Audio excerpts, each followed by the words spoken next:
Yes, sir. Yes, sir. Oh, now I activated my audio. Oh, so it's just working I now. gotta keep practicing this, but I gotta do this again. So we are here for the 18th Hohner live stream. This is Jason Ricci from New Orleans. I think you heard him already. Let us know if everything's fine with the audio and the video in the chat.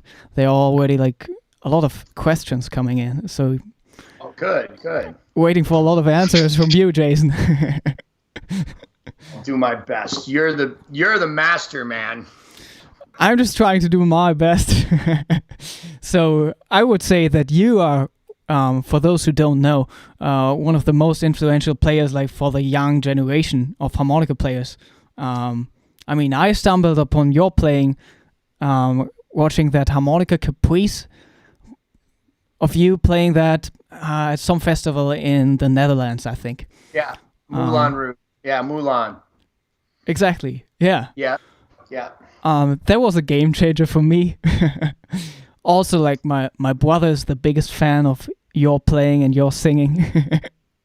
That's crazy. I think his favorite song is "I'm a New Man." That's nice.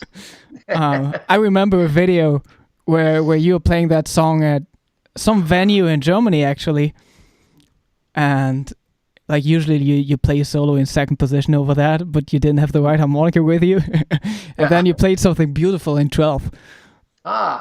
Yeah, maybe a better position for that actually. Yeah, Yeah, really like yeah. that. Recently, I've been doing more Mixolydian stuff over that Okay. over those chords. Yeah, I was kind of influenced by John Popper. He came here to New Orleans like I don't know 7 or 8 months ago or something, and he invited me. He called me up on the phone and invited me over to the to the venue to play. So like for 2 days before, I practiced all my Mixolydian stuff, so I'd be ready, That's nice. Yeah, I'm just like very excited for today because like we never actually like talk to each other this way. I'm a huge fan of yours. I watch your videos. I was telling you earlier, most recently, your video on All of Me, it just stunned me. And and your description of how to arpeggiate the chords is really clear, and you do work really hard on those videos. But like, I really like, like I'm very like a crazy person, and I'm very intense and like in your face and stuff.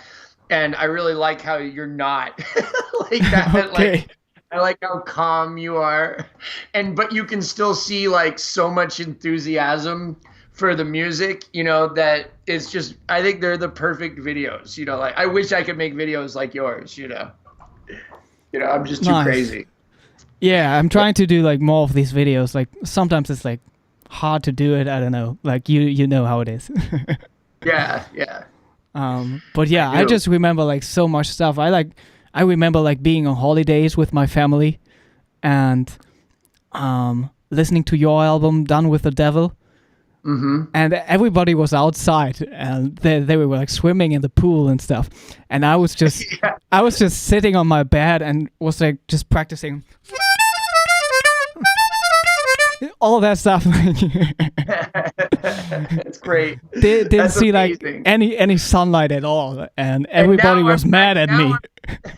and now I'm practicing your stuff. So there you go. So look how it works. Yeah, that was just like a crazy time, and you put out so much content, and you also did these videos with other players, like the one with Jay Gaunt, and all that stuff Right. was like very, very, very motivating for me. Good. Good. I'm happy to hear that. You know, especially now, like, with everything that's happening, it's great to have this content there for everybody who's staying at home, and it's great to have all the subscribers on YouTube that are supporting me. And like, I'm lucky right now, like I can teach really as much as I want to. Yeah, Like if I wanted to teach 7 or 8 hours a day, it wouldn't be very hard for me to do that.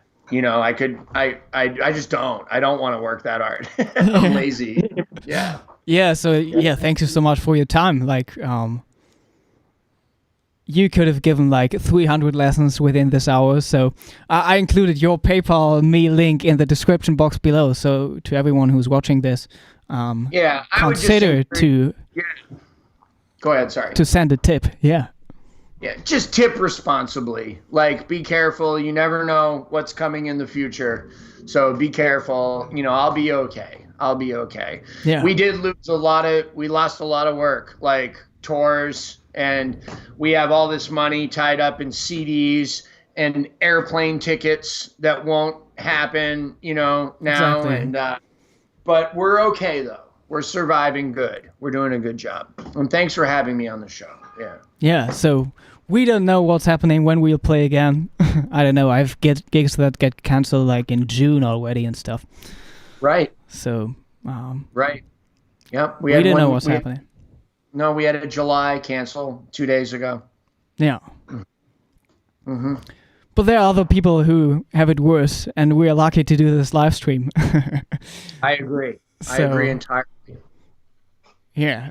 There are already like so many questions coming up, so maybe I would just like pick one from time to time. Shoot. So Cosmo Oliver is asking, would you say your playing is more influenced by a saxophone or a piano? Definitely by saxophone, but more than any instrument, guitar. I would like to say saxophone. That sounds cooler. I mean, most of my like my number one favorite musician is Charlie Parker, right?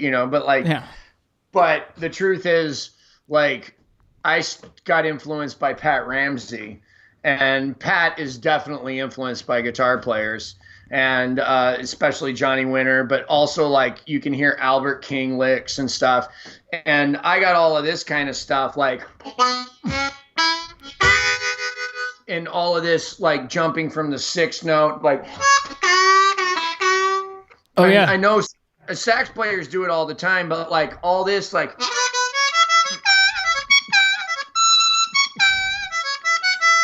That's guitar like, stuff.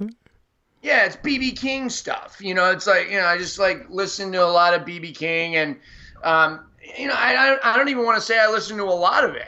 Like, I listened to a little bit and then started trying to do it, and then just kind of, and then I started hearing it everywhere, like in piano and in saxophone and stuff. And that's when I realized that music is really just a language. And these licks and these intervals and scales and chords and the relationships between them, that they translate to musicians no matter what the instrument is. And you hear guys playing the same stuff that never heard each other. You know what I mean? And it's just based on like the tension between major and minor and things like that. And, like, yeah, I don't know, like, so like, there's certain things that are definitely each instrument has that other instruments kind of like can't do. You know what I mean? But like mostly we all say the same stuff, Yeah. Yeah, of course. Like with the harmonica, I mean, the harmonica can do like pretty much everything, but it's somebody said like the harmonica can do everything, but nothing like really, really good. Yeah, the only thing it does really, really good is this. That's true. That's it. Yeah.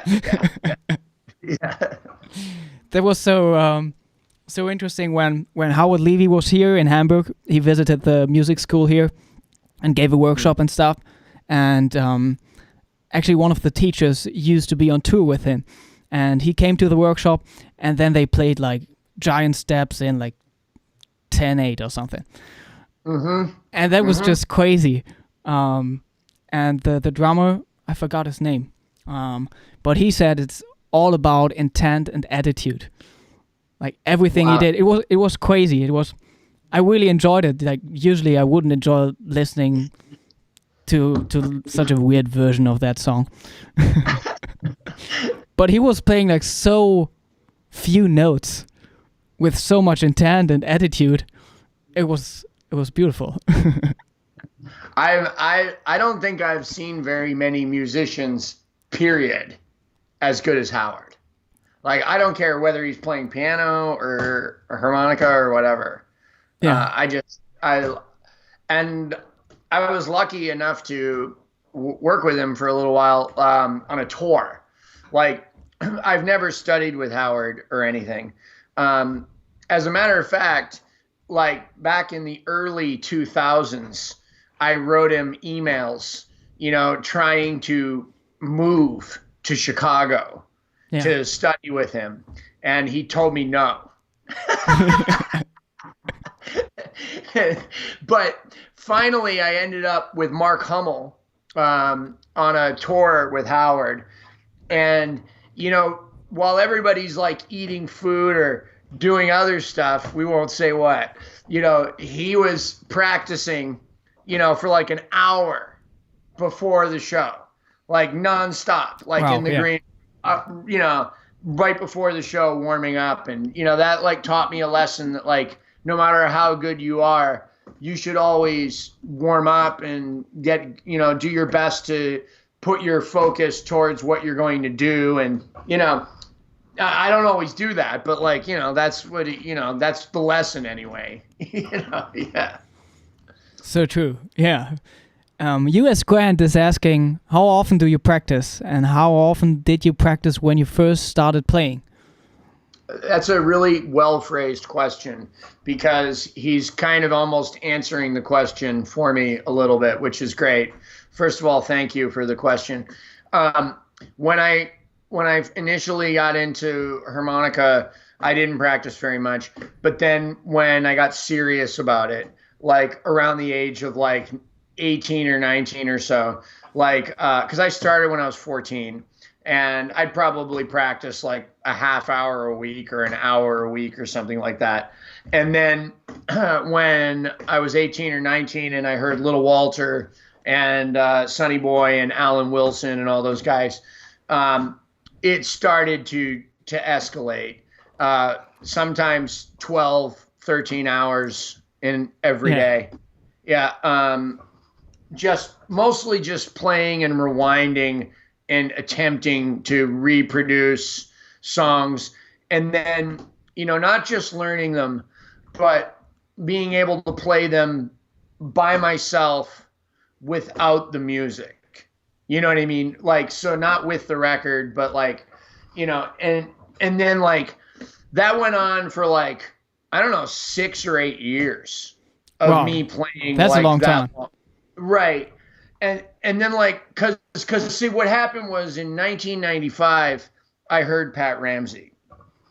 So, I was into traditional blues music only. And I'm very, very grateful for that background. And I'm very grateful that at the time that I was into that music, that I believed that was the only good music, right? Which is a very close-minded view. But I'm grateful that I had that background because it prepared me to stay grounded in when things got a little more intense. And when that was in 95 when I heard Pat Ramsey. Yeah. So I had ignored Howard and had ignored John Popper and had ignored Sugar Blue entirely. But I could not ignore Pat Ramsey because the notes that he was using on the bottom end of the harmonica were all blue notes. So where some of the other players were playing like fast, they were only playing fast from 4-blow up.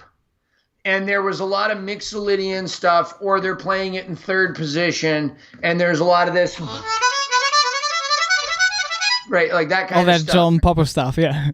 Which is cool as hell, right? I'm not saying it's not. But, like, it didn't really have anything to do with the chords in blues music. Or it has little to do with the chords in blues. Like, it was missing the flat thirds, flat fives, and stuff like that. And when I heard Pat, there was this,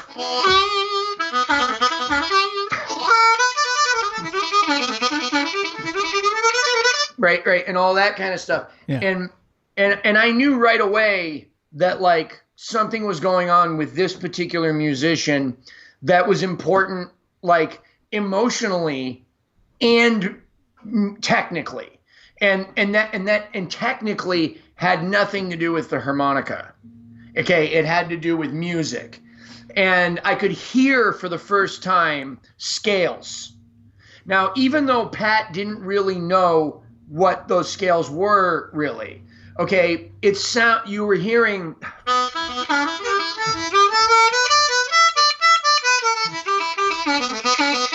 Instead of just this.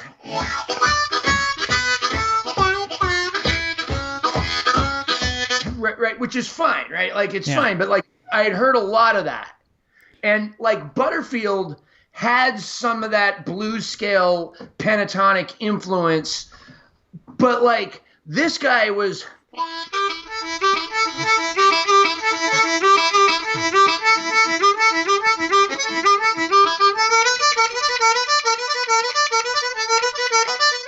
and all of these kind of like things that I recognized other instruments doing. Right, yeah, and in some sense it's like it's jazzy because you have like the steady stream of eighth notes, which is hard to learn for a lot of blues players. Right. And so I was so amazed by this one person that I moved to Memphis.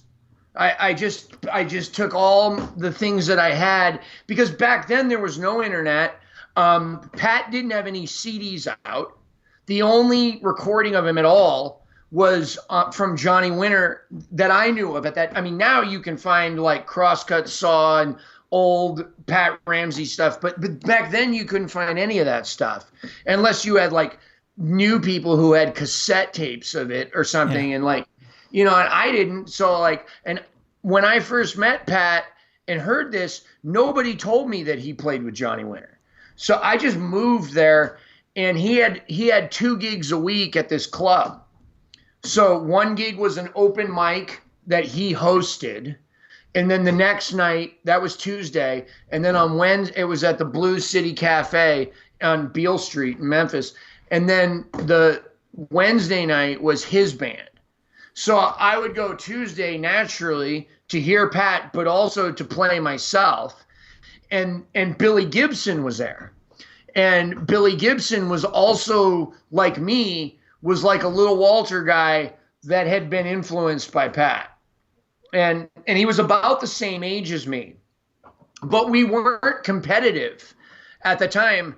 Like, we were just trying to figure out, what's this guy doing? Like, and Billy was like a little farther along than I was. But I was good at the little Walter stuff, but I wasn't really tongue blocking. I didn't really know about tongue blocking. I didn't even know that you could bend notes tongue blocking. So, but I still had like a nice...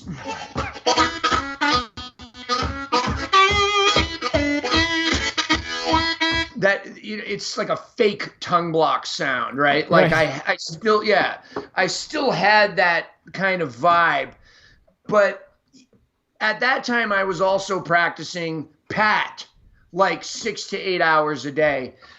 But like I didn't have any records to learn it off of. So I'd have to go to the show and like try to remember what I heard. And then I would go home and I would try like,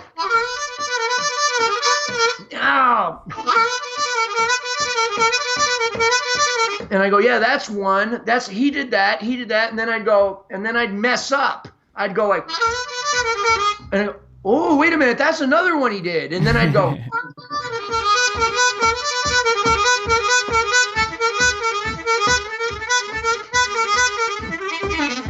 and I go, oh, wow, there's some of it, right? And so like even now when I'm talking about it, like I'm talking like Pat. Like I'm using Pat's like inflections in my voice. It's like he's coming through me. Like I was just totally obsessed with this guy. So like that's at that time period was I probably dropped from like 12 hours a day to like 4, 6 hours a day. And I would just get like a 6 pack of beer and some pot. And I would like, do this in all night long. Yeah. And then I worked a regular job at waiting tables. And then I moved away from Memphis to play with Junior Kimbrough and R.L. Burnside. And then my practicing really dropped, right? Like, because it started being more now about music and less about harmonica. Like, what do I do to play behind these guys? And this music wasn't like any blues music I had ever heard before. Now it's very popular, the North Mississippi. But back then, nobody knew who Junior Kimbrough was or R.L. Burnside compared to like now. They were like just guys living in the middle of the country in Mississippi, playing their own clubs, occasionally doing little tours, right? That were like where like 20 people would show up and stuff like that, right? And then the practicing dropped. Around 2000 around 1998, I started implementing overblows into my playing, and I found UFO tofu, and I found out about Carlos Dillionco. I found out about 12th position. Oh yeah. And I started learning from other musicians that I was around in Florida.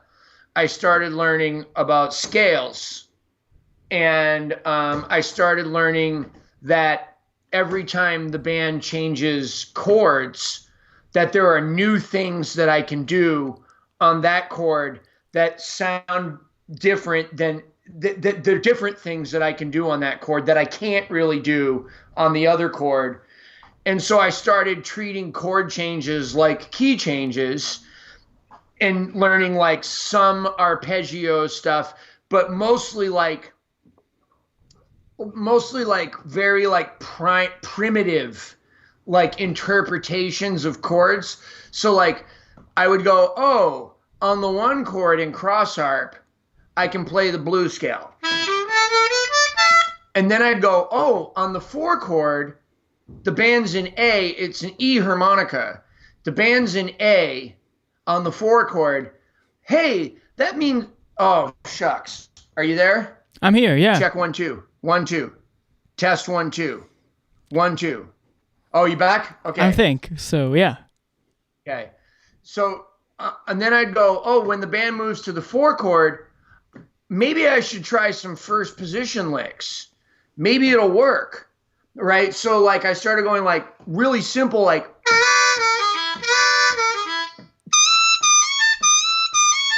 Yeah, exactly. And then, oh, the 5 chord is B, and it's an A harmonica. I can play it in the 3rd position. And then I started going back and listening to Little Walter and listening to Cotton and George Smith, and then like also guys like Paul DeLay and Carlos, and I realized that these people knew this stuff. Like, and people like want to say, oh, Little Walter, no, he didn't know any of that. No way, he knew it. He knew that there's certain notes you can use on this chord that you can't use on the other chord. And like, you know, he's definitely playing in 3rd position on the 5 chord a lot of the time. Right? True. Like, yeah. Yeah, like, you know, and then like in 1st position when all the traditional guys go to the 5 chord, they're clearly playing cross harp licks. Like they know that they can play those licks on that chord. So then I started like taking it a step further and going, okay, 2nd position, 4 chord. Oh, 5 chord.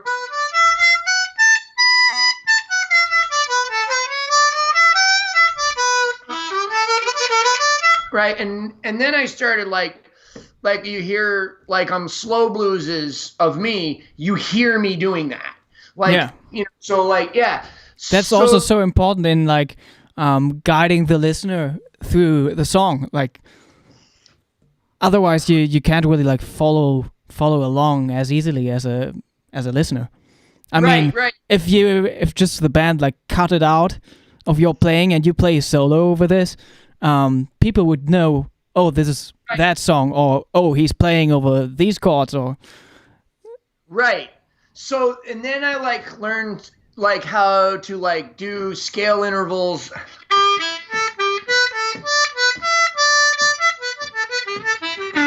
So I was still practicing 3-4 hours a day, just doing that stuff. And then like I started writing out stuff like just based on math. Like I wasn't even thinking, I didn't even have a harmonica in the room. But I'm writing scale exercises that I'm making up. Yeah. That are just based on numerical patterns. 1, 2, 3, 2, 3, 4, 3, 4, 5, 4, 5, 6, 1, 3, 2, 4, and started writing out like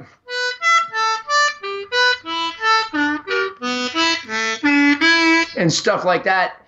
I'd be at work at a day job and I would just be writing out these different exercises, and then I'd go home and see like, oh, this one sounds good.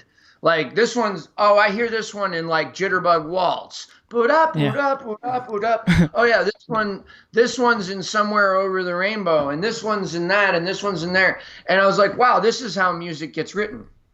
Okay, like people are not as creative as I thought. There's a lot of math. There's a lot of math. It's true. Right. And also like just starting at like relationships between like two notes and intervals, that's also math. Like, yeah.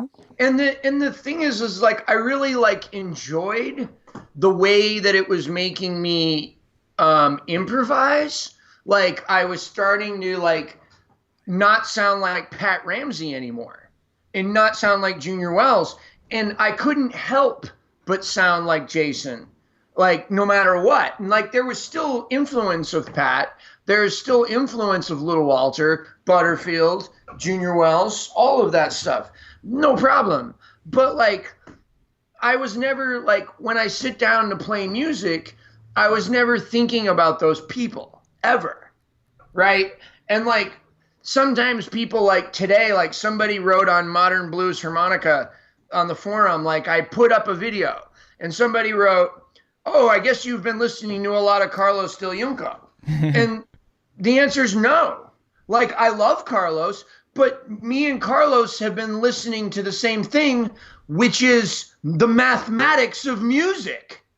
Okay, it has nothing to do, we're just coming up with the same ideas about basic scale patterns and chord changes and arpeggios, right? Of course we're going to wander upon the same things. You know, we don't have to listen to each other. I don't ever have to listen to anybody ever again. If all music stopped today, I would still have hundreds of hours of stuff I need to practice. Yeah. You know that better than anybody.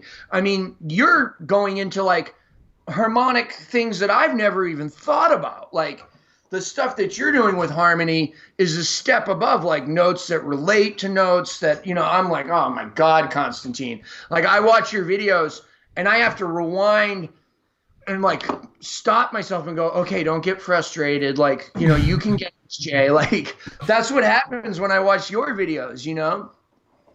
It's so funny. Have you heard about these people who collected like every possible melody that you can think of on a hard drive? No. So like all the lawsuits, they can't happen anymore, right? But yeah, it's true. Like they actually really did that. Like within like 2 octaves, they have all the melodies that are possible on that hard drive. A computer did it for them? Yeah, of course. Yeah. Okay. And they copyrighted them all? No, but in some way, you could say like, oh, now they are all copyrighted. Wow, that's crazy. I can't even believe there's a limit though to them. Like I would imagine it would just keep going forever, but there is a limit. Yeah, I'm not sure. Like they somehow managed it and like kept it within like 2 octaves or something. That's what I heard. Okay, but like when you add in time, when you add in like the True. length of, right? Like, come on. But anyway, like, But still, so like, if you all have all that stuff in there, like just the rhythms of the different, like, it's still so much more stuff that belongs to it, like tone and yeah, right. all the like personal stuff. We are like very, very good at, especially on this instrument. Like, Yeah. Well, like, so now, like, to finish the question finally, like, this will have to go more than an hour. Okay. To finish the question finally, I don't really practice very much at all now. Yeah. I spend my time teaching. While I'm teaching, I'm constantly reviewing the fundamentals, and I'm constantly amazed at how much I don't know. So, like, right now I'm in a period of my life where, like, I've decided I'm going to learn some new stuff, but mostly I'm going to refine. I want my notes to sound pretty. I'm thinking about different things like vibrato. Like, right now I'm trying to take vibrato out of my immediate thing that I do and add it.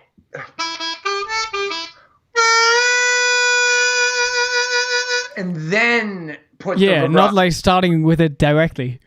Right. So I'm like breaking a lot of bad habits that I've accumulated over the past 30 years.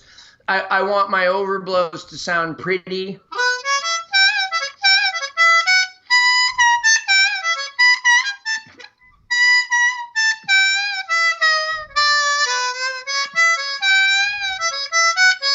You know, I just want everything to be nice. Yeah.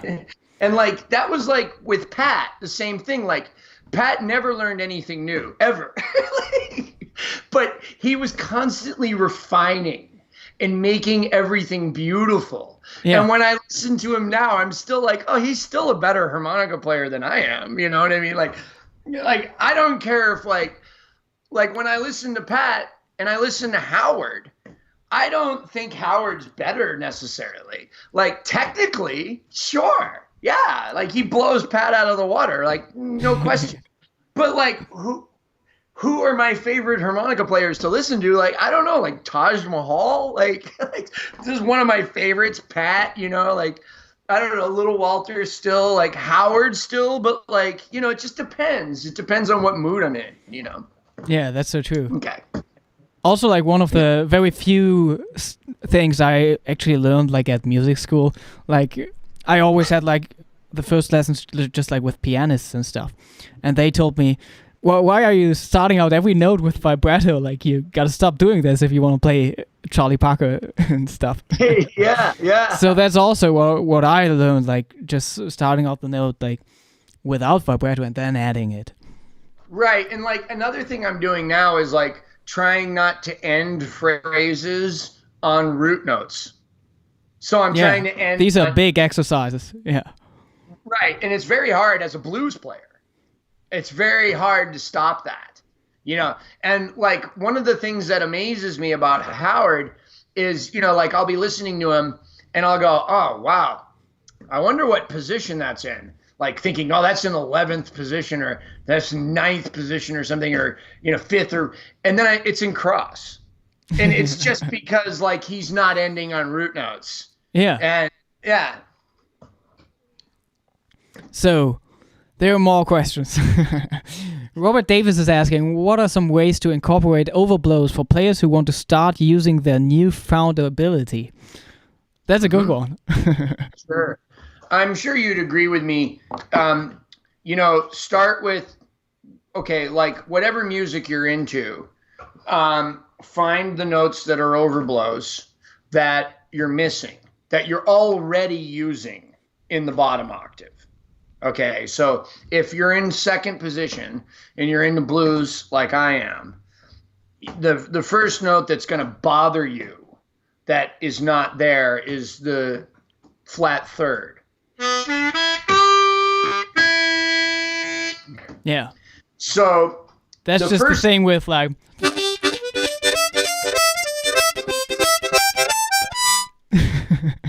right. So the first thing to do is to start trying to hear where you want that note,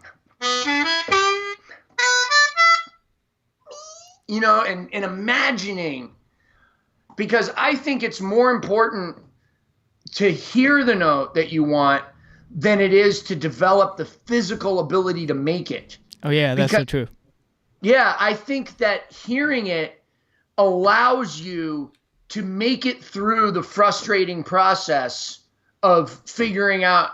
And like, I've noticed some very strange things happen over the years that have to do with this, that like back up my theory that hearing the note you want is more important than being able to actually hit it. Like, I would pick up the wrong harmonica that was not set up for overblows during a performance and have no problem.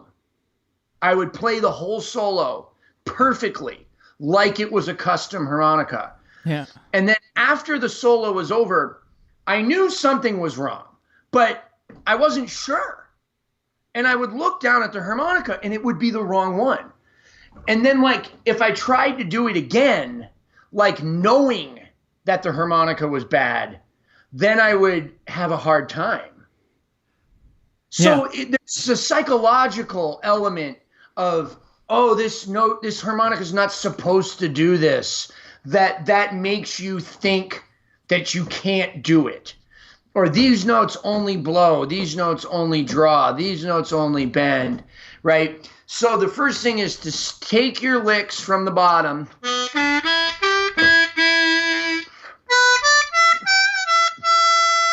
and move them.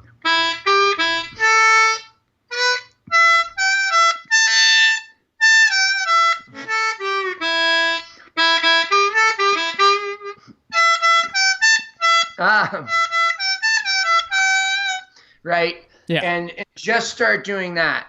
And then take the next note and you'll know, the major 7 in second position is the 2 half-step bend.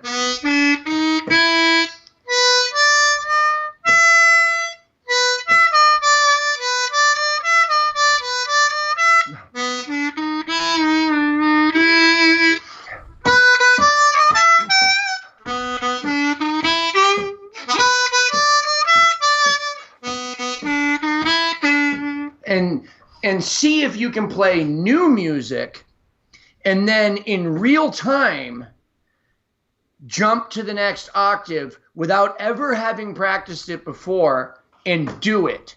Yeah. To improve your improvisational skills.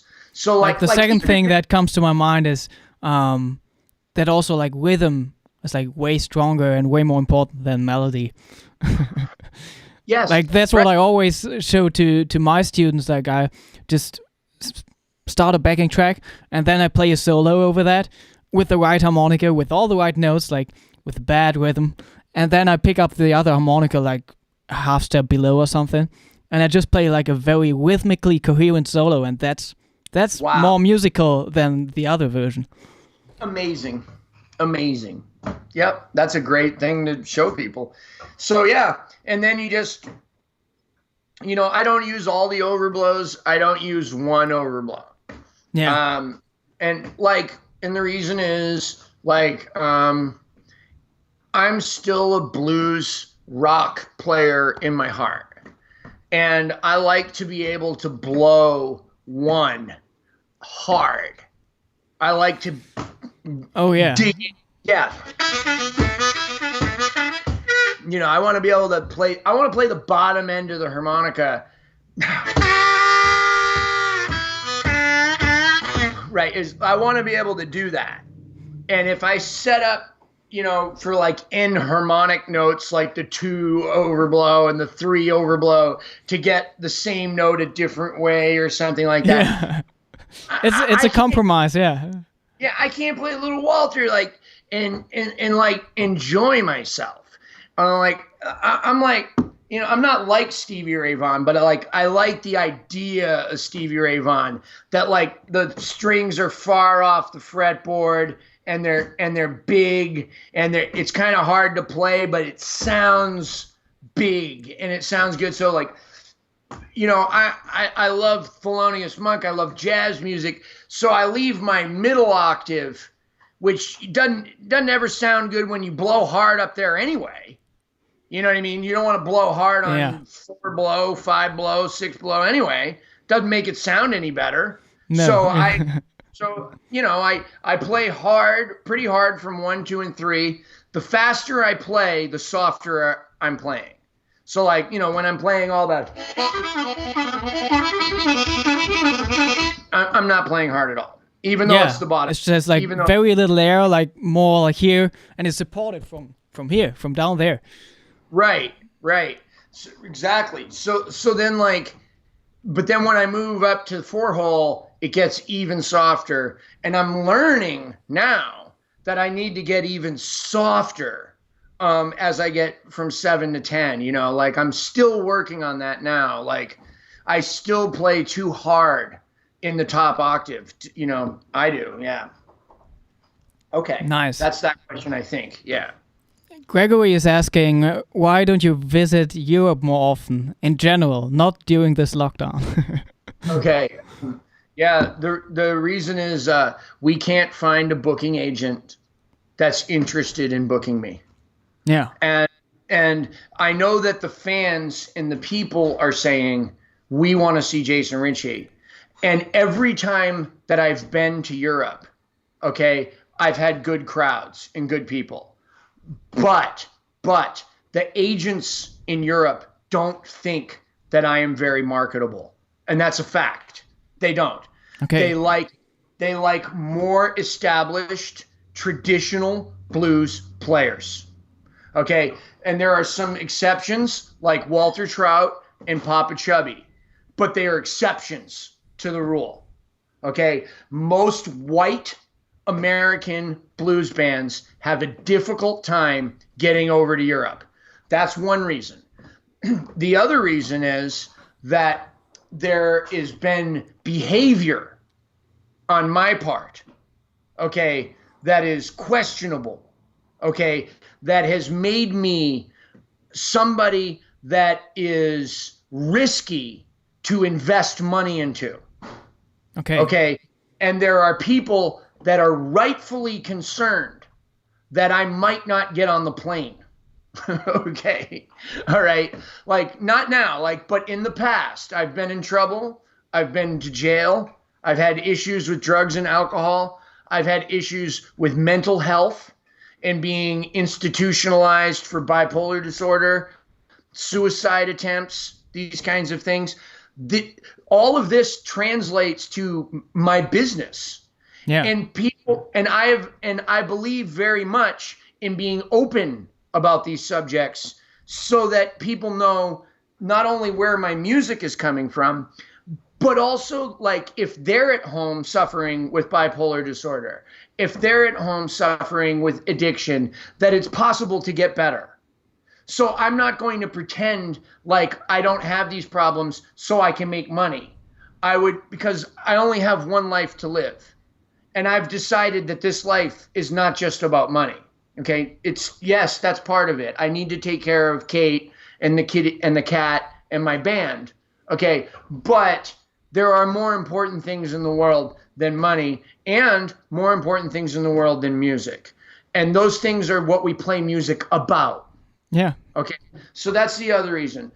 The third reason is I'm not allowed in certain countries because of my felonies in the United States. So I can't go to England. I can't go to Canada. I can't go to South Africa. I can't go to New Zealand. I can't go to Australia.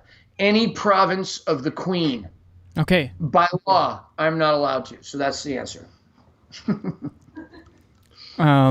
Joey just says hello. Joey Fierro.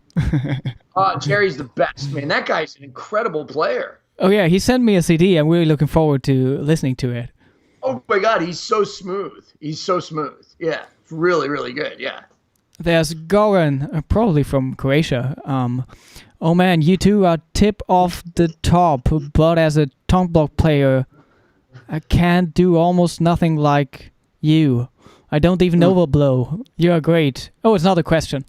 It's just like, I mean, I would say to guys like that though, I would say to them like, I couldn't do any of the tongue blocking stuff, so I learned. Like, so I took the time to switch embouchures, and what I realized is that because I recognized that there are certain things about tongue blocking that are important. Like, I spent a lot of time trying to pretend that tongue blocking wasn't important. And I spent a lot of time defending lip pursing because I felt attacked personally by the tongue block community. Okay, because they do that. All right, they do that. They'll say things like, "You get better tone tongue blocking." Right now, that's not true. What's true is that it's easier to play with better tone tongue blocking. It's easier because the embouchure itself lends itself to good tone, whereas the embouchure of lip pursing lends itself to bad tone. But you can't tell me that Junior Wells and Paul Butterfield and Pat Ramsey didn't have good tone. You can't tell me.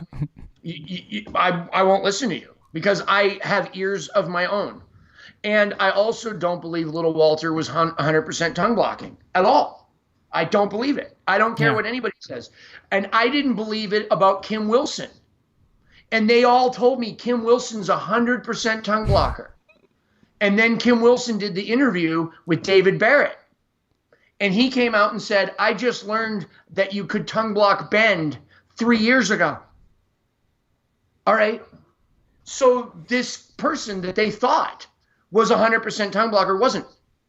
Okay, so that's a good point. Right, but instead of getting angry and saying, "Oh, well, they're wrong," and blah, blah, blah, I started saying, "Okay, cool. I made my stupid point. Okay, now that my ego is out of the question, what's up with tongue blocking?" Right? Like, maybe it's cool, right? And like, then I started realizing, like, if I tried to play lip pursing, it didn't sound nearly as good as.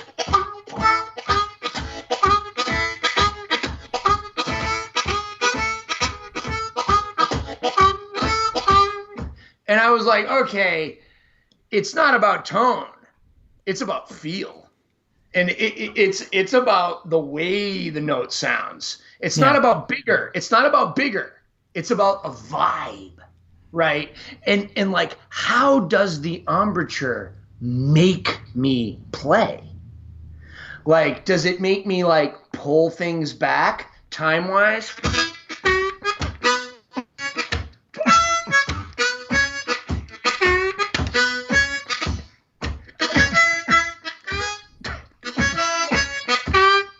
And it does stuff like that to me. It creates a way, it influences the way I swing. Okay? Yeah. So then I stopped getting scared of it and I started getting enthusiastic and excited and started falling in love with an embouchure and saying, "Oh, this is very wonderful and I love this." And so I would say to somebody that's a tongue blocker, fall in love with lip pursing. What are the beautiful things that it can do? Well, triplets, 16th notes in the bottom octave. In buttery playing.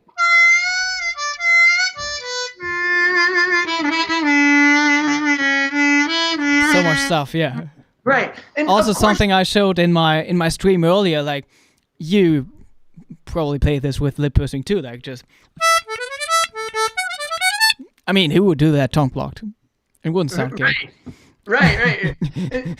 and just like tongue blocking, there, of course, I mean, just like lip pursing, of course you can do buttery melodies, tongue blocking, but the temptation to play them wrong, like I've heard so many guys like tongue blockers, like massacre, like jazz standards, by like Summertime. Like instead of playing, they'll play like,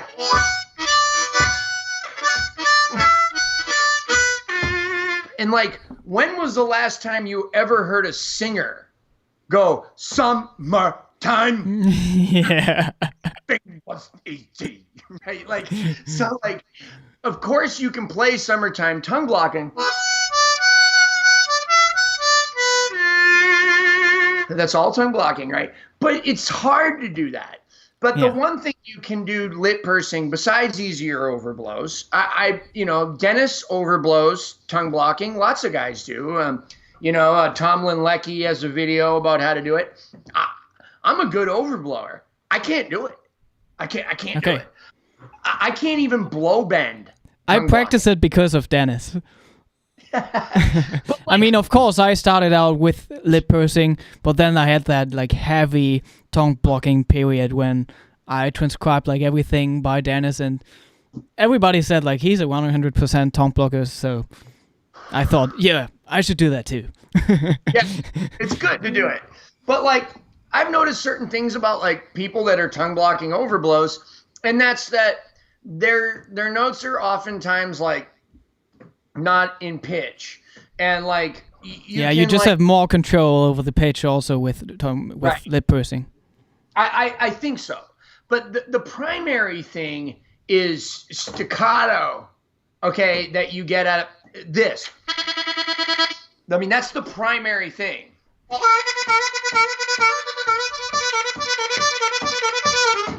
I mean, that's the one thing you definitely can't do. Just like this with tongue blocking. You just can't do it, lip pursing. So each embouchure has its one thing that's the reason you should learn it. Yeah. Each one has its like advantages and disadvantages. So yeah, you should do both. Yeah, you should do both. Like when I went to spa when I was like 20, I don't know. No, I was like 30 something, right? I'm 46 now, but like I was young and I looked good, and not like now, like I'm a mess now, like, but like, I went there and I was like hanging out with the old guys because I had never heard guys like chromatic and chord harmonica and bass harmonica. I'd never heard that before. And I was like, whoa, this is interesting. And the guys were interesting. They had been in like World War II and stuff like that, and Korean War. And I was like interested by them. And they didn't like me because my hair was like pink and stuff. So that made me want them to like me. So I was like, I'm going to hang out with these guys because they don't like me, right? Like see how long like it'll take until they like me, right? So like started hanging out with them. And because they were also the ones that were playing jazz. Okay, so like Ellington and like older jazz, not like bebop, but like big band stuff and standards, like old Gershwin music and stuff like that. So, and I love jazz music. I love it more than blues music. I do. I would rather, when I get into the bathtub, I don't listen to Albert King. You know what I mean? I like him a lot, but like I want to hear Charlie Parker and Dexter Gordon and Monk, and that's what I want to hear. I want to hear something that takes my brain like all the way out of my body, so like I forget that I'm even in the bathtub. You know what I mean? Like, I want solos that if I think about what they played a second ago, I've already missed like 8 bars, so I have to follow it. So it keeps me from thinking about me or any of my problems. That's why I love jazz so much. It's the best of every world. It's technique, it's soul, it's humor, it's anger, it's beauty, it's everything in one. So I'm hanging out with these old jazz guys, and they had sheet music. And I saw this one old dude, and he wrote this passage above the music. He wrote this passage lip purse, this passage tongue block. And I was like, oh my God, these old guys they're not having this argument. They know already that that both of them are good for different things. And then that was right then when I started thinking to myself, I need to listen to Dennis, and I need to learn tongue blocking, and I need to pretend that these guys are right about everything, even if they're wrong. I need to ignore where they're wrong and concentrate on where they're right and get better at this, because it's going to help me to make music that makes me happy. Nice, yeah. That's good to hear.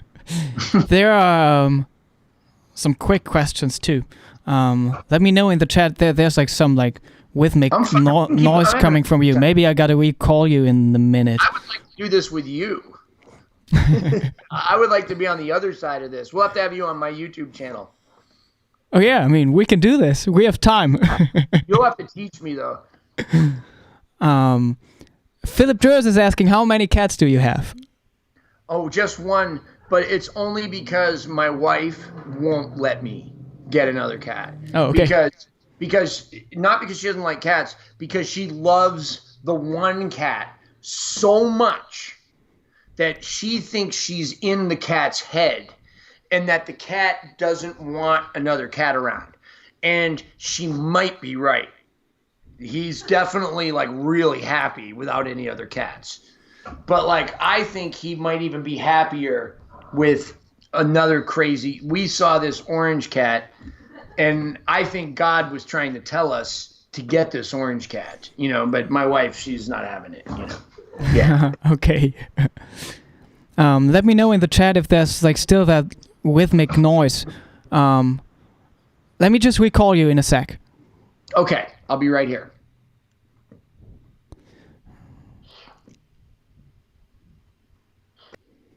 I'm wondering if you also get that noise, but I would just recall Jason, and then it should be fine again.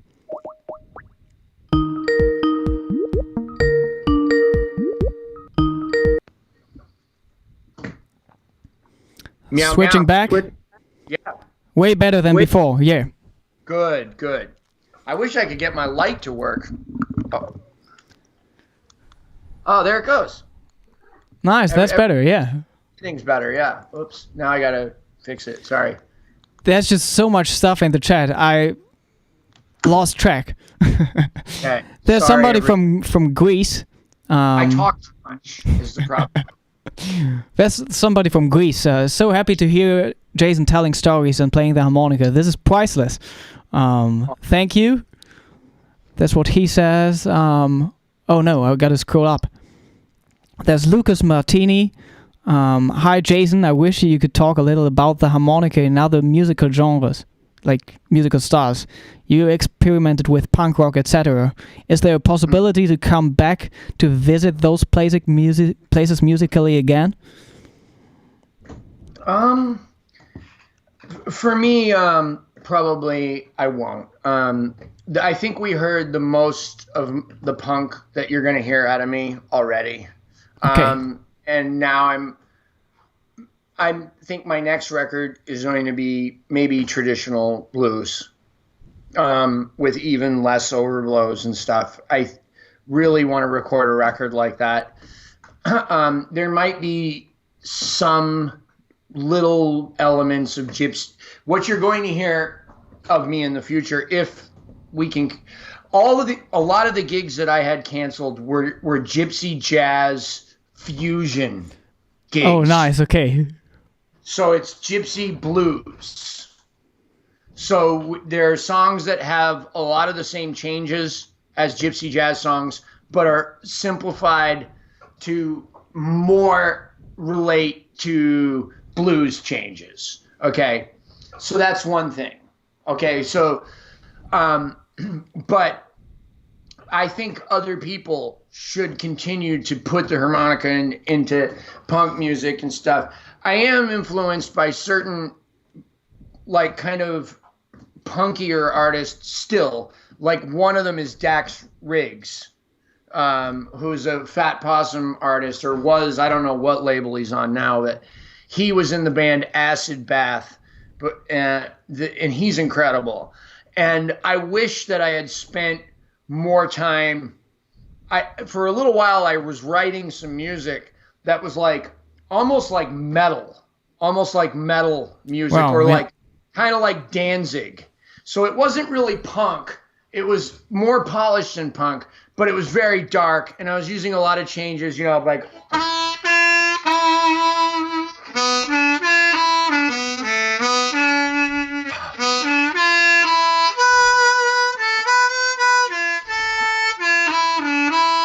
and so Which is something the harmonica can do so well. yeah. And I'm was heavily influenced by Dak, and I wrote a bunch of those songs, but I was so heavy in my addiction into crack cocaine and heroin that I was unable to get a band together and record the music. And I also lost all the lyrics except the ones that I memorized. I lost it all. So like the only song that made it out of that era was the song 515 off of my Approved by Snakes album. And that was a song I wrote that was punk influenced. That's on Approved by Snakes is the most punk of all of the records, by the way. If anybody's interested, even my second record, which was heavily influenced by North Mississippi All-Stars and not North Mississippi All-Stars. It was before them. It was influenced by Junior Kimbrough, North Mississippi Music, R.L. Burnside, and Living Blues magazine called that record as an insult. You know what I mean, right? Back then. Now it's a genre. Yeah. So. Wow. Yeah, probably. Yeah, I wish. I wish I could make your music, Konstantin. That's what if I could like take a pill and be. I would want to be like either like you or Philippe Gers or something. Yeah. Yeah. Yeah. There's Ferlingus asking that he's struggling with throat vibrato. I would like to know from you both, for my motivation, if it is a magic moment in harmonica life or an almost never-ending process. Why don't you take that one? Oh, well, this is very interesting. I mean, for me, nowadays in my playing with the styles I play, I'm not using the throat vibrato as strongly as I used to, playing blues, of course. But it's still a part of my playing, and it doesn't. It can be part of playing jazz too, but it's a little more mellow, and it's not as strong changing in pitch. You were always on the A harmonica, right? I'm on an A, yeah. Yeah. Maybe we should switch to C for everybody. Okay, this is my C. A. I mean, of course, it's like a new muscle you gotta train. It's like that, like rhythmic thing of like gasping for air. Right. I don't think I ever really learned it. Like I did develop a vibrato that happened overnight. Like literally it happened overnight. Like I spent months and months and months learning to do vibrato.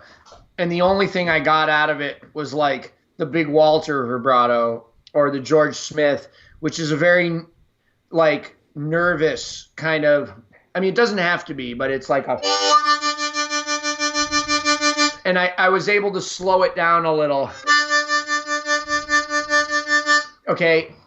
Like Nina Simone, like that. Right. And then, but the vibrato that I wanted was Paul Butterfield's, which is the one you're talking about, the coughing, the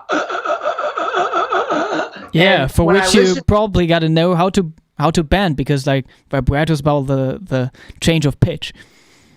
With that kind of, yeah, right. So like I could hear Butterfield actually making the noise like behind the note. Yeah. I could still hear the, but I couldn't do it. So, but like one day though, I just woke up and started practicing, and then all of a sudden I went, which isn't as extreme as Butterfield's, but it just happened for me. Okay. Now, there's other things like that, like Howard's vibrato, like the, which is more like a bend and unbend vibrato. Right. Now, like, I can only do that on bend notes. And like, but Howard does it on every note, right? Yeah. And like, but then I heard Chris McCulloch, and I heard Chris McCulloch doing it on like blow 4. Exactly, yeah. And that was when I still believe, of all of the harmonica players that have ever lived, that nobody had a sweeter vibrato than Chris McCulloch. Yeah. I still believe that. He's the sweetest. The one that makes you say, oh, he is a wonderful person. He's a very nice person. Yeah. Yeah, that's like that thing of like... He wasn't a nice person at all. In person, he was okay. On the internet, go back and read some of this stuff. It's hilarious. Oh, okay. Yeah. That stuff. Yeah, that sounds like Chris. That sounds like... But also, the throat vibrato, I love it on the lower blow notes. That's like a Carlos de Junco thing.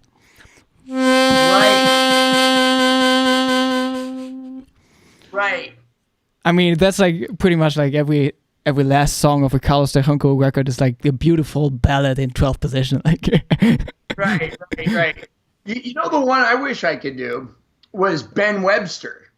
Okay. You know, like when he plays saxophone, when the note ends, you can, or what the note is about to end, and you still hear, and you hear this shh, shh, shh, shh, shh, shh, shh, shh, but you still hear the note a little bit, like and then the note ends, and he's still going shh, shh, shh, shh, yeah, but with no note. But the reeds on a harmonica are so small that it takes so little air that you can't do that, right? That's the vibrato I wish I could get. Now, like, here's what I've noticed.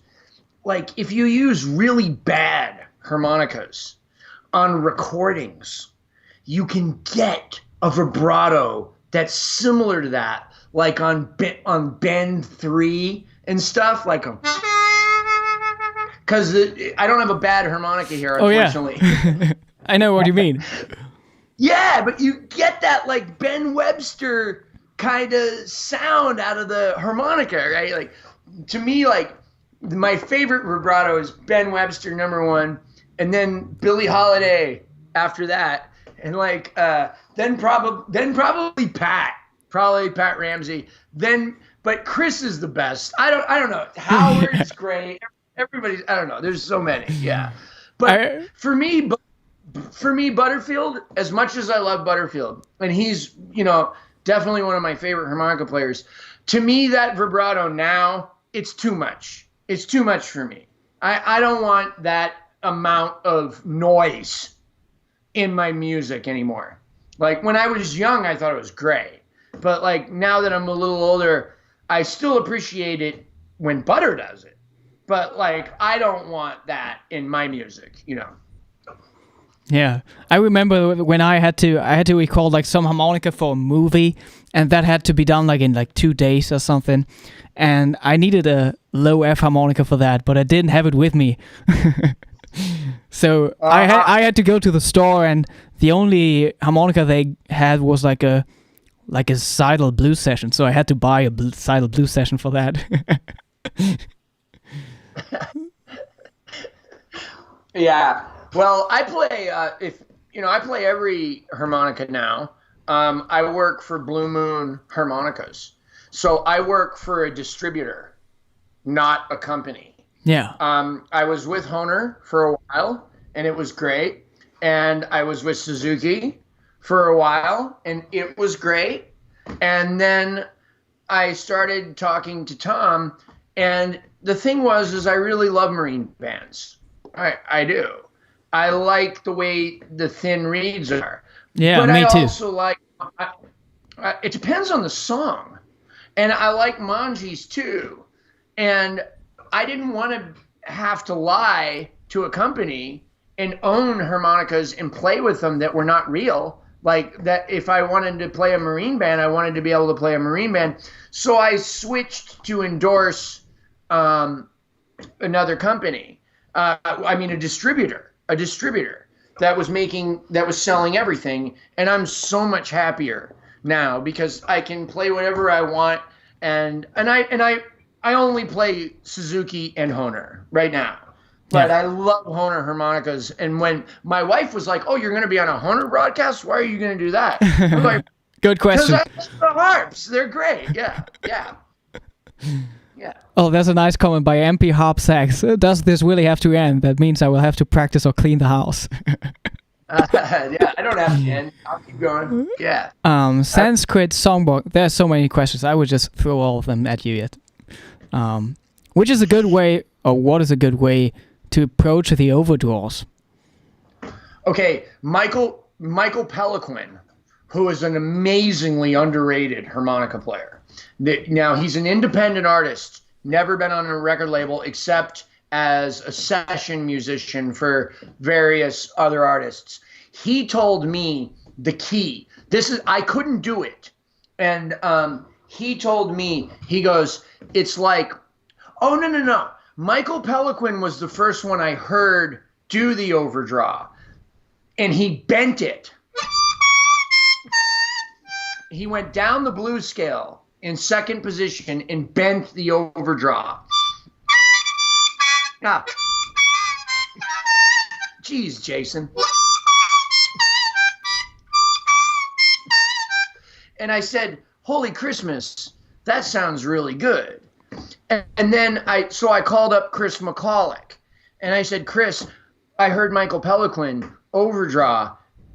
Can you teach me how to do it? And he said, yeah, sure. He goes, just pretend it's a McDonald's shake, a shake from McDonald's. And you know when you're trying to suck the shake through the little straw, you do this thing with the back of your throat and you go, yeah, to do that. And he said, just pretend it's like a shake from a McDonald's straw. So that was it. But it's the same principle as an overblow. It's the same shape of embouchure of your throat, or your throat embouchure, right? Or whatever. It's the same shape as a draw bend. And so an overdraw is the same shape as a blow bend, just inhaling. But do it as if you're sucking a McDonald's shake through.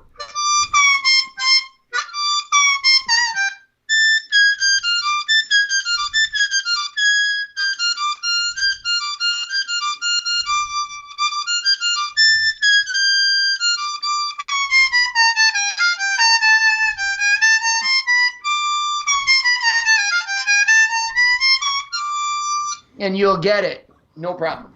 That's a nice comparison. Yeah. Chris McCulloch, again, the Buddha. Rest in peace. The most craziest guy I ever met. Yeah. Nice. Jason, at which age did you start playing harmonica? That's a quick question.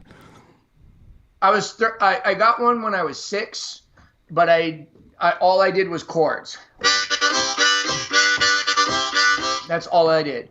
And I kept it in my pocket, like here and there, and I would just do the chords for like 5 or 6 years, and then I forgot about it. My mother gave it to somebody else. Actually, is what happened.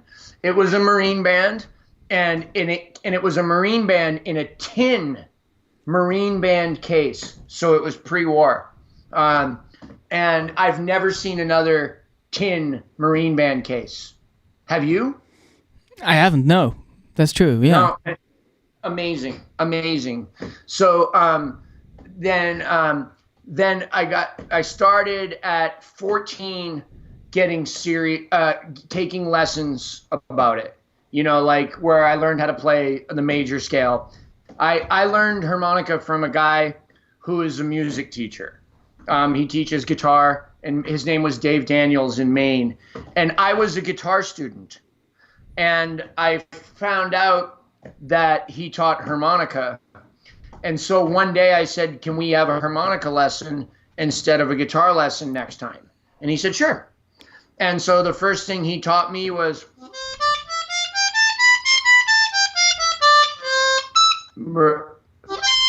there it is. So like, yeah. So that was the first thing I learned. And then I learned first position first, and then I learned second position later. Yeah. Okay. Comad Weasel is asking for your advice on bending with tongue blocking. Okay. Gosh, I don't know. It took me a long time. I'm just going to say, I'll be honest. Like, the first thing to do is get good at playing single notes. Once you're good at playing single notes, it won't be hard to bend them. Okay.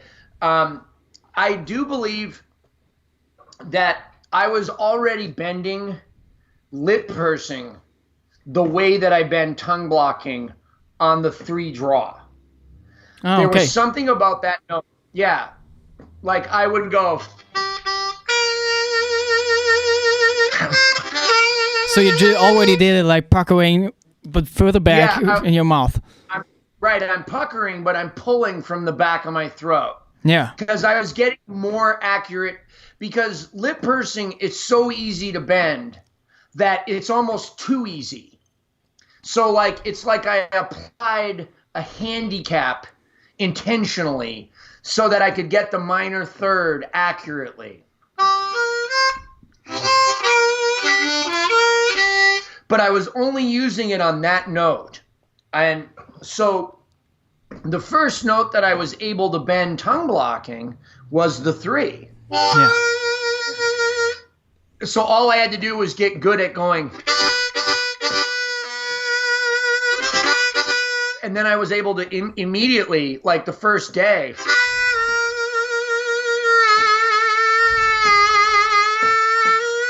and like I still believe that my playing, I have better intonation when I tongue block on my bend notes than I do when I lip purse, because I don't think about it as much. And I think the embouchure, the fact that it makes it harder to bend a little bit, just a little bit, is better for intonation. It's just a theory for me, maybe not for somebody else, but for me. Yeah. I like it. Yeah. Yeah, I would also say, like, if you can already bend with lip pursing, you just got to be conscious about the fact that, of course, with tongue blocking, your tongue is like on the instrument, and you can't use the tip of your tongue to bend the notes, so it has to move further back into your mouth. So it can be like more like the middle part of your tongue that's influencing the pitch of the note, but also it can go back to here, as you said. Yeah, the 4 draw was a little harder. And it can get very hard with that's probably the reason why it gets harder on like higher harmonicas. If you go to F harmonica and want to bend the 6/0 draw with tongue blocking, I would say it's harder than the lower notes, because of course, usually you would bend that note with the tip of your tongue, lip pursing. Right. So yeah, totally. That's interesting. Yeah. But yeah, the more you fall in love with the embouchure, the easier everything's going to be. So Juwai Schweigert, you know Juwai, he's a great player. No. Wait, do I know him? I probably do. Oh, maybe, yeah. Has anyone ever used the 10-hole overdraw? Of course. Yeah. I also heard like Steve Baker using it a lot. Oh, really? Yeah. So what note does that give you? Oh. What position are you in? Oh, that's just the C harmonica in second. Oh, wow. Trying to bend it up to the D. You get the flat 5 up there, huh? Yeah. beautiful, man. I'm gonna start doing that. I just learned something. Yeah, you guys are awesome. But if you're like, or if you're on a lower harmonica, I mean, I better tell him his name. I'll send him a $5 PayPal for that. Thank you. That's Jurai from Eastern Europe. I don't remember the country. Yeah, I actually don't think there's one recording of me using it. You know, I use 9 and 7 all the time, and I only use 9 in third position. You know, right? You know, I'm like, everybody thinks that like I have more knowledge about music than I do. Like, I know I can arpeggiate major chords, major seventh chords, and minor chords, and I can do that on the 1 and the 4 and the 5, and that's it. Yeah, yeah. And I can do that in a few positions though. Yeah. But of course, like then there's like basic. There's like way more stuff to it than like theory. Dude, when I listen to you, man, I really, because of you, I'm starting to not do that. I can do a few other things, right? But I'm not even going to talk about them, right? Because I'm not going to demonstrate how bad I am at it. Yeah, but I'm learning. I'm learning. I'm still growing. Yeah. Thank goodness. Yeah. Yeah. I think we actually... Oh, there's another question. Jason, is it true that you refill your Red Bull cans with Moxie? Moxie! That must be a Mainer. No, I love Moxie, man. But we can't get it very easily in New Orleans. We do have one store that sells it. I don't know what Moxie is, of course. Like... Moxie is the first soda ever invented, and it was invented in Maine. And well, my wife says it was invented in Boston, but it was invented by a guy from Maine, and it's the official soda of Maine. And most people think it tastes like cough syrup. Okay. It's supposed to, I guess it's awful. If you've never had it, most people think it's awful. But if you grew up on it, you love it, you know. Nice, yeah. All right. So I think we actually went through all the questions. Check 1 2. I'm here. Can you still hear me? Oh, okay. 2 2 1 2. Can you still hear me? Maybe I'm coming back. Yeah. So you're back. Yeah. We have answered all the questions. Oh, good. Good. So maybe we want to close this off with some playing, or I don't know. Check 1 2. Oh yeah, I got to switch back to test. This maybe. Okay. My side says I have a poor connection. I don't know. Yes.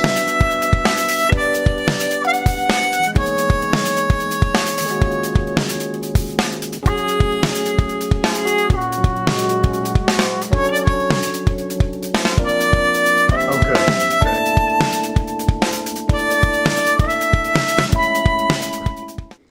We should be back. All right. Yeah. Okay, good. I mean, I think, I don't know if it's true, but I really think that there are like so many people streaming right now on every platform, and I'm not sure. Joey is asking a last question. What is the best scale to learn? I can just suggest or think of the answer you will give. You will probably say the pentatonic. Minor pentatonic or the major pentatonic. Yeah. Either one of those. Yeah, I'm a big believer in those.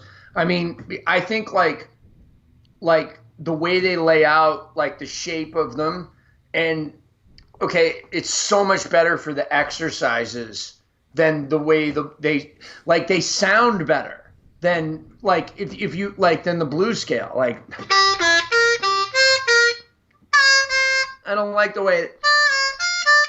I don't like that part of the scale, like the way it doesn't sound. It's not moving like enough of a step for me, to hear. But I do like that on like harmonic minor though. Like, I like the.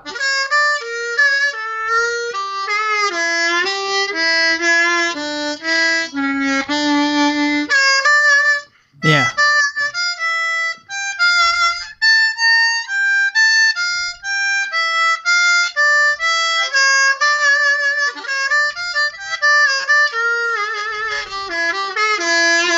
Right, I dig that a lot. Okay, but like mostly I think the minor pentatonic and major pentatonic are super useful. I think the harmonica itself, the instrument itself, its favorite scale in the world is the major pentatonic because it has the major triad built into second position, and then it only has one bend. And the scale itself it's not requiring a minor third, but you can put a flat third, same thing, different meaning, into it, and it doesn't hurt it. And I love the way it sounds tongue blocking.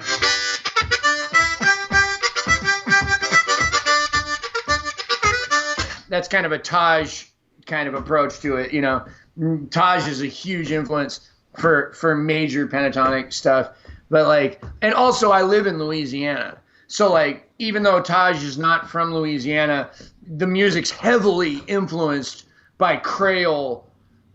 His harmonica playing is the same stuff that you hear in the swamps up here. Okay, that.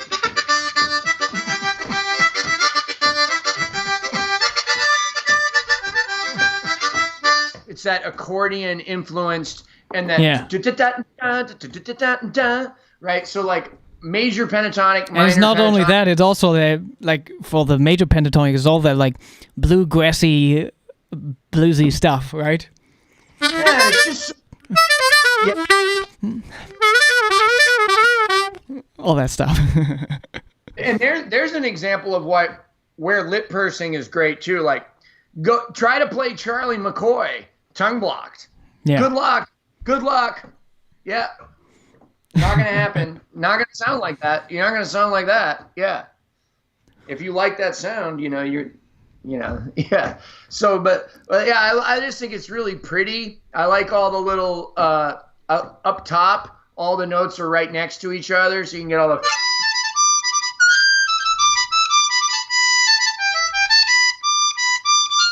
And I like doing a lot of scaled jumping stuff, like.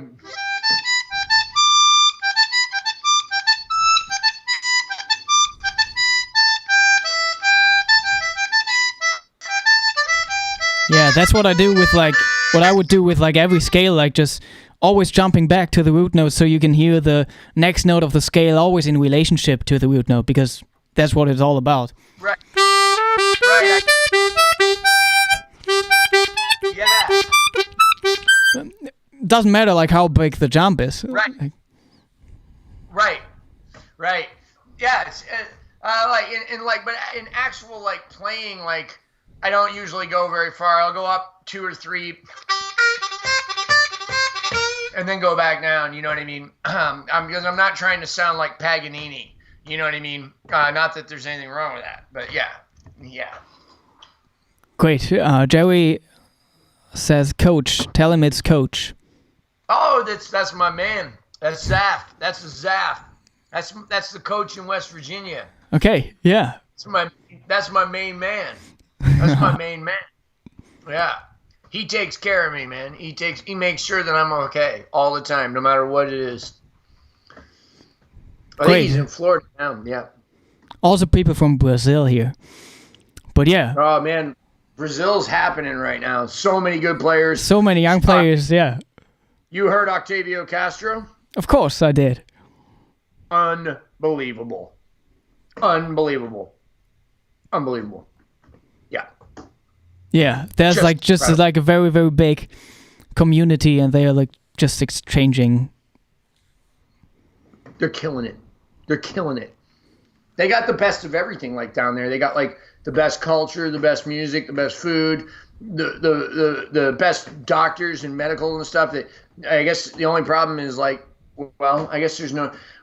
Yeah, I'm freaked out right now about what's going on. You know, I'm worried there's more happening right now than just the coronavirus. Yeah. So yeah, maybe we can close this off with some playing. We answered all the questions. I mean, thank you so much for like answering so many questions. I think people are happy. Good. I'm glad they are. Yeah. I don't know what to play. I'll play I'll take I'll show you some cool stuff like you can do with like the minor pentatonic scale.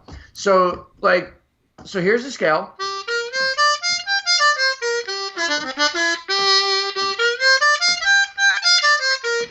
So then you just jump down to the second note, go to the first, and then down one more. And you learn that. And then the most important thing is that during this time period, you're going to really quickly commit this to muscle memory. Yeah. So let me try this. I'm your student. Okay.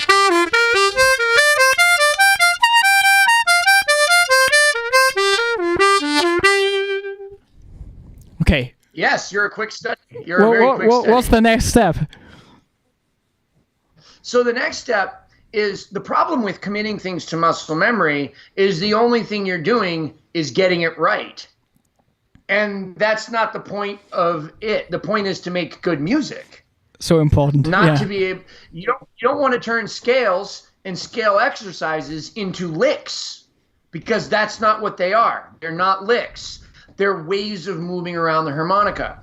So the next step is to shorten the process, to go from, instead of doing the whole scale, shorten it. And then shorten it some more.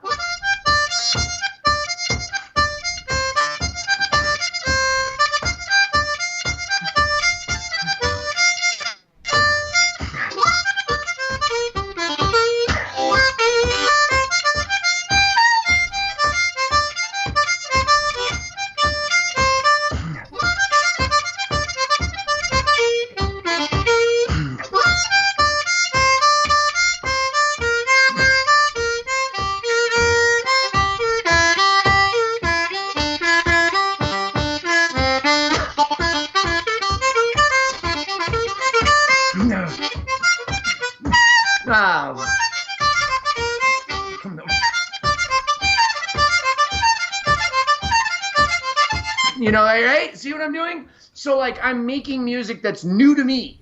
Like it's on the edge of my ability level with 5 notes. Yeah. Right? It's yeah. Like I'm barely hanging in there because like right now I'm not trying to sound good. Right? I'm trying to make music. All right. I'm trying to think, can I express myself? Right. And that's what we do in our practice.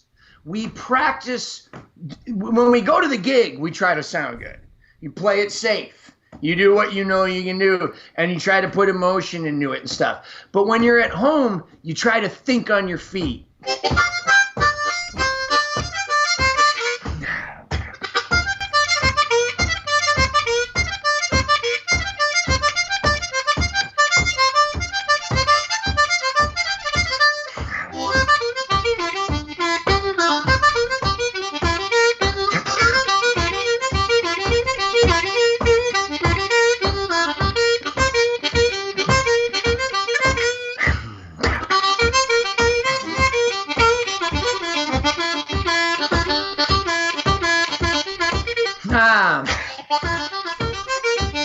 Total improvisation, nothing planned.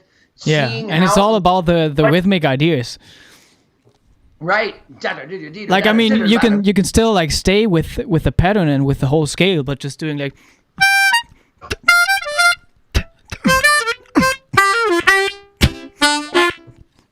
I don't know, something like that. Right. Or you could like if you have like 2 or like 4-note groups or 2-note groups. Maybe accent them in like 3-note groups. So like.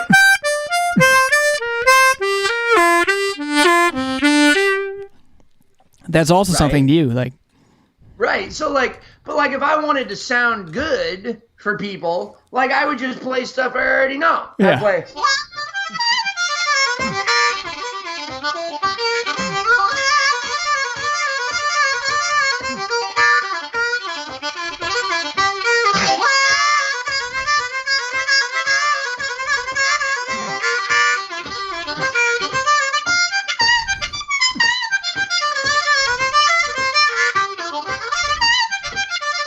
Because those are all licks, right? Like strung together. I mean, I'm still improvising. Like that's not what you want to practice. No, it's just muscle memory. I already know how to do that, right? I want to play something like I think most of the time when we're listening to like even Charlie Parker, like or definitely Coltrane, we're hearing brand new shit from them, right? Like every time they play, they're spontaneously composing like new ideas and stuff. That's what I want out of music.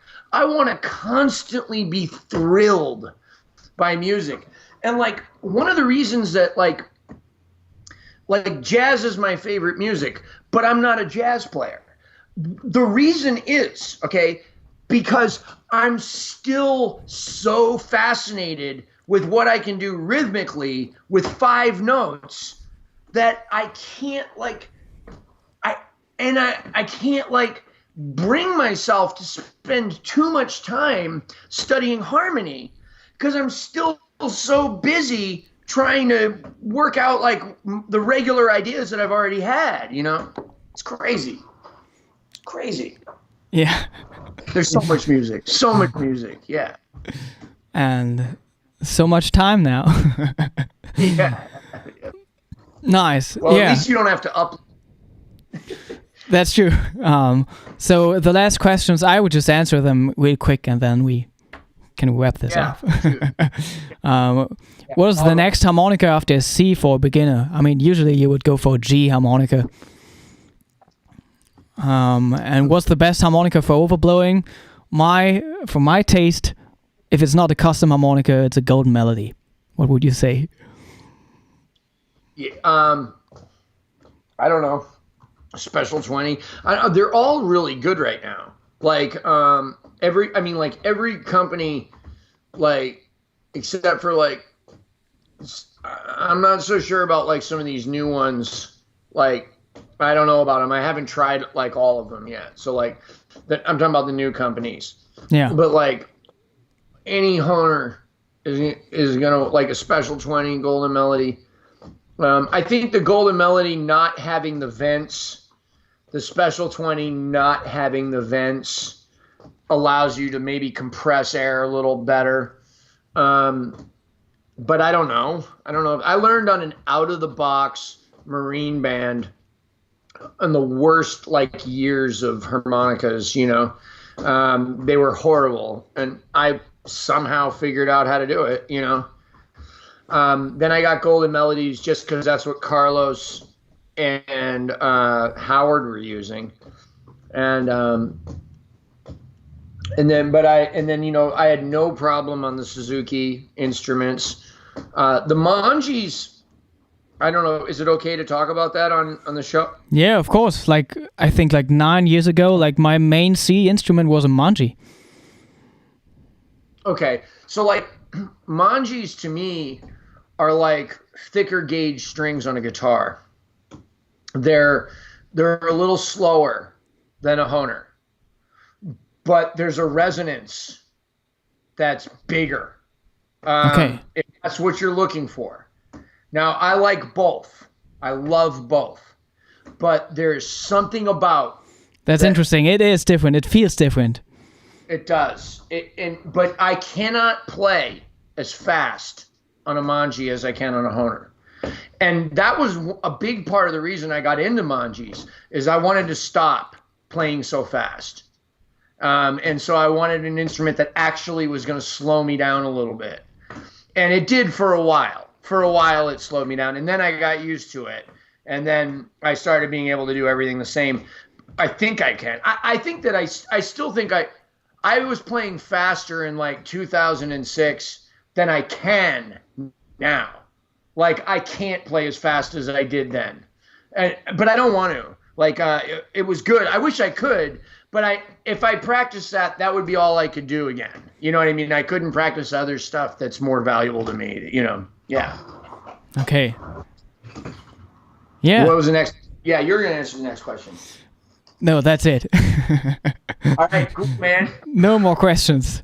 So yeah, I mean, thank you so much for your time. To everyone who's watching, check out the description box below. You can find like all the links to Jason's social media accounts and his website and his PayPal. If you found this useful, the stream today, I hope so. You have amazing YouTube tutorials up. Your current CD is My Chops Are Rollin', right? Yes, it's great. Where should people buy that?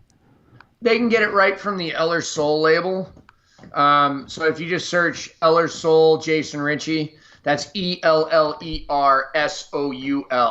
But it's also available on Amazon and iTunes and anywhere that music is sold. Yeah. Okay. Nice. So yeah, that's it. I don't know when the next Hohner Live is happening. Maybe in 2 weeks. Maybe in 3 weeks.